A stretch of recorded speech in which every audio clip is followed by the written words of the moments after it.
Hey there. So we are going to wrap up our talk about added sugars. So just a reminder, a diet high in added sugar is really cause for concern, right? It's so bad for our health. And we are just talking about added sugars, the sugars that the manufacturers add to the food to improve the taste, or to make it last longer, right? So we're not talking about natural sugars found in fruits and vegetables, for example. So please eat your fruits and veggies. And those foods, those sugars come packaged with the fiber that's in those foods, and it's just processed in the body much differently. So we are just talking about added sugars. And so a reminder of why we care about added sugars. It really can lead to some serious health issues if you have a diet that's high in added sugar. For example, the risk of heart disease increases. And even if you're at a normal weight, if you have a diet high in sugar at a normal weight, you can still have an increased risk of heart disease.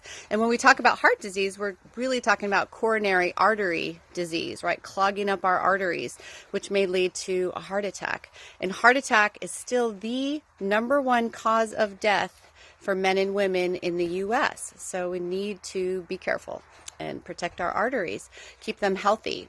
And a diet high in added sugar also may lead to increased inflammation, chronic inflammation throughout the body, which can cause joint pain. That can increase our risk of health conditions like cancer, type 2 diabetes, and also heart disease.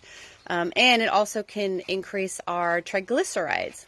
And chronically high triglycerides is another risk factor for heart disease. So we want to make sure we are eating less than 25 grams per day. And again, 0 is the better number, right? As close to 0 as possible of added sugar is better, but at least less than 25 grams per day, which is about 6 tablespoons of added sugar a day. And most people are getting way more. And you can see from the products that you found in your kitchen, that it can be pretty easy to easily rack up 6 tablespoons per day. So keep an eye on that and keep trying to decrease that number. And thankfully, there are quite a few products on the shelves these days that are much lower in added sugar because there's a heightened awareness about the impacts of added sugar.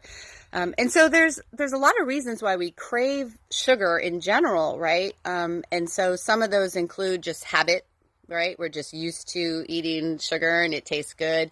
But sugar is also very addictive. And so when we eat sugar, it can cause our blood sugar to spike. And then that can create some really intense cravings for more and more sugar. And it's sort of a roller coaster ride of cravings, ups and downs, and we want more. And so that can be a hard cycle to break, but you can do it.